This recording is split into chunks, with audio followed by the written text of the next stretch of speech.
Samsung's Galaxy Z Flip7 against the Motorola Razr Ultra. Is the Razr truly Ultra? Because it sure has to do a lot to beat out the Flip7, so let's go ahead and see which phone comes out on top. If you're new here, I'm Mark. I make no BS tech reviews, so if that's something that you like, definitely consider subscribing because I always say it how it is. Let's kick things off with the cameras because more and more people are taking photos nowadays, and I know photos are subjective. So I want you guys to pick which photo style you like best coming out of these two phones. Keep in mind the Motorola does have a leg up in terms of resolution as all three cameras on the phone are in fact 50 megapixels, whereas the Flip7 has a 50 megapixel main camera, but a 12 megapixel ultra wide and a 10 megapixel internal selfie camera. But of course, processing is just as important as resolution, so do keep that in mind. Which colors and photos do you guys like best? I personally think the Motorola is doing one heck of a nice job, especially with HDR. Now, as far as video recording goes, it's a bit tricky because on one hand, the Razr Ultra can record in 8K 30, whereas the Z Flip7 only goes up to 4K 60. Well, I mean, I say only goes up to, that's still very good. But the higher resolution is on the Ultra. However, on the other hand, the Z Flip7 can switch between all lenses while recording in 4K 60, which is good. The Motorola Razr, on the other hand, cannot do that. If you would like to switch between all the lenses while you're recording, you have to go down to 4K 30, which is a bit of a disappointment if I'm being honest, but you know, it is what it is. As far as HDR goes, I mean, you guys are seeing it for yourself. It's really dark in the car. Like, I'm looking at both of the screens and they are both brighter than it is in real life. So that's insane that it's actually getting that. I believe the Z Flip7 is a bit brighter. It could be. I don't know. But the background out the window, that's all perfectly exposed on both phones, which is really, really good. So HDR, perfect. Stabilization, perfect on both phones. There's not really anything much to talk about when it comes to that. I mean, they're both great.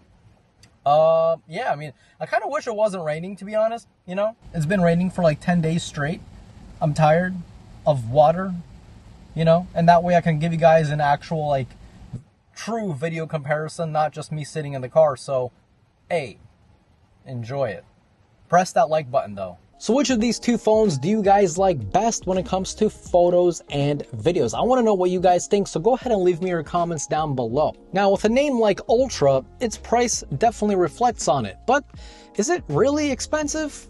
I don't think so, because you have to keep in mind the Flip7 starts out at what, $1,100, and for that you get 256 gigs, and it only goes up to 512 gigs of storage. Whereas the Motorola, on the other hand, it does start out a bit higher at 1,300. However, but it comes with 512 gigabytes of storage right out of the box.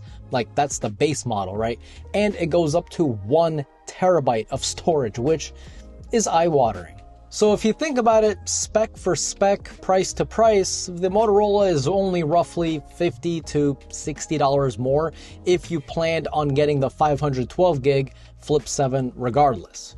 Luckily, both of these phones are sort of on sale right now, and again, this is where Samsung wins, because when do they not win when it comes to sales?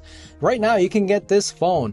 You can get the 512 gigabyte model for the same price as the 256 gigabyte model, and up to $600 of trade-in credit, bringing the price down to roughly $450. Now, the Razr Ultra is still $1,300 on Amazon, but they will give you up to a $720 gift card for your trade-in. So if you guys shop a lot on Amazon, that might be also something to look into. Now, I of course don't know how long those deals will last for, so if you guys are interested, I'll go ahead and put a link down below in the video description as well as in the pinned comment. Taking a look at the design, it's pretty obvious that both of these phones definitely share a lot of similarities, but they're also a little bit different. The Flip7 does have a slightly more refined look due to the bezels of the cover display being thinner, as well as the cameras being closer to the bezels and the rear being glass, unlike the faux leather look on the Razr Ultra. Now, to be completely honest with you guys, I actually prefer the fake leather look and feel of the Motorola Razr Ultra. I think it just adds not only some unique like look of the phone, but it's very comfortable to hold. It's not slippery, it's very grippy, and this phone has never once kind of, look, I never thought that I was gonna be dropping it or it's gonna slip out of my hand. This phone is like good without a case in your hand. Like there's no slippage. You know what I mean? Now once we open both phones up, we can see that the crease is pretty much identical, which is of course a good thing. But something to note is that the Razr Ultra is slightly bigger, coming in at 7 inches compared to 6.9 inches. The Razr Ultra also supports more HDR modes. It can display both HDR10 Plus and Dolby Vision compared to just HDR10 Plus on the Flip 7. And as far as the resolution goes, the Razr Ultra does have a leg up as well, since it is more pixel dense and has a higher resolution as well. Now what's more impressive is that even the cover display on the Ultra has 165 Hz, whereas here it's the same as the internal display, 120 Hz. Man, I gotta be honest, Motorola is kinda cooking. Now, battery life and charging is really important for many people out there, including myself. I mean, hey, TikTok isn't gonna scroll itself, you know what I mean? And again, man, Motorola is cooking. I cannot believe this is my first Motorola that I've used. Like, if you've been using Motorola for quite a long time, let me know down below. Did I miss a lot? Because I feel like I did. Because there's no way, like, Motorola came out and just says, here's like the best thing we've ever made. And it just so happens to be like, well, I don't want to spoil it for you guys, so I'll just keep a mouth shut for now. Anyway, we're moving on, battery and charging. So the Razr Ultra does have a 4,700 milliamp hour battery compared to 4,300 on the Flip 7. And as far as charging goes, the Razr Ultra tops out at 65 watts turbo power charging compared to the 25 watts on the Flip 7. Samsung, you know I love you, right? I think everyone knows I love Samsung among many other brands. Hey, Samsung, come here for a second. Come here. Increase the charging speed of your phone, please. I mean, seriously, 25 watts in 2025 heading into 2026. I just wish it was a little bit better. 65 watts, it hits the spot just right. Now in practice, I do notice the Razr Ultra giving me a little bit more battery, which is quite shocking because 4,300 milliamp hours and 4,700, that's not that big of a difference, right? Especially if you consider the refresh rate is higher, the resolution is higher, so I thought that would kind of cancel each other out. But however, I was definitely wrong. I'm getting better, way better battery life on the Moto Razr Ultra. And as far as charging goes, I mean, 65 watts, this thing will go from 0 to 100% in around like 45 or 50 minutes, which is super impressive. Meanwhile, the Flip 7, it takes around an hour 15, hour 20.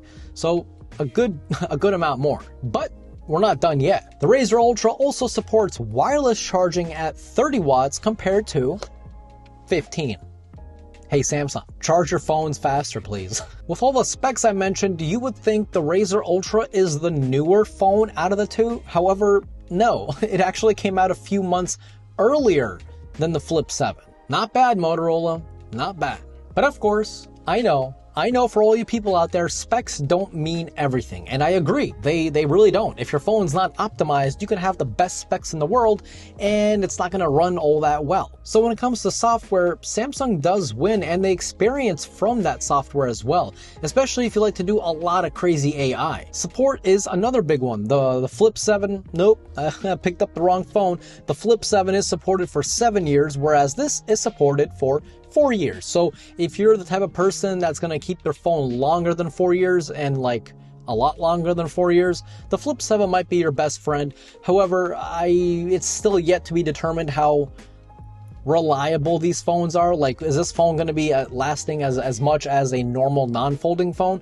Personally, I don't think so, but I could be wrong. But hold on to your horses, Samsung Knights, because I truly believe, and I've talked to this with multiple creators, I truly believe the Razr Ultra has the better cover display. It's just a bit more user-friendly. First of all, it can open practically any app you want. I actually haven't found an app that will not open. You could also resize the app if you want it to be full screen or not. Now, to be fair to Samsung, you can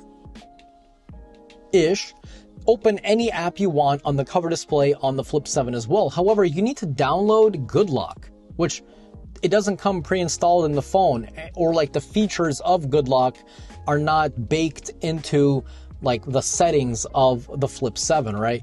So that means, which is, by the way, that's kind of odd because Good Lock is literally made by Samsung.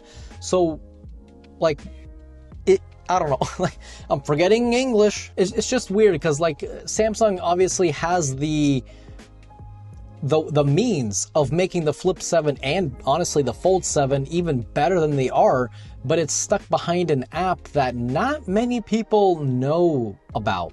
So anyway, for the cover display, I do prefer the Motorola. Why? Because you don't need to download anything. It just works straight out of the box.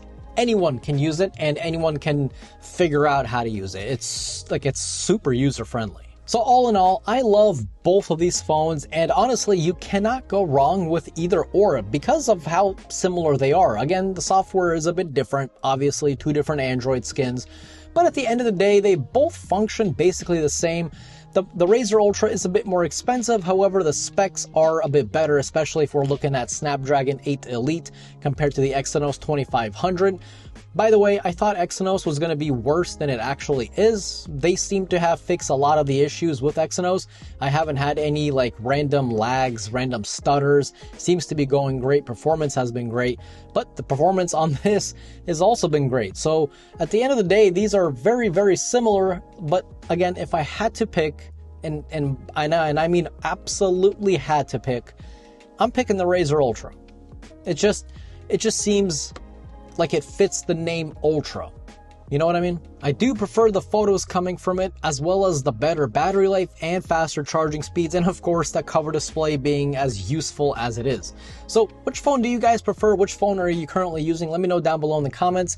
If you guys have any questions, by the way, definitely feel free to drop me down below. Not drop me down below. Drop me the comments down below in the comment section. That's what I meant to say. I need coffee. And I'll try to answer as many of you as I can. If you guys enjoyed today's video, definitely click that like button. And if you're new here, and like I said, you like no BS tech videos, definitely subscribe. As always, this was Mark from Mark's Tech. Adios.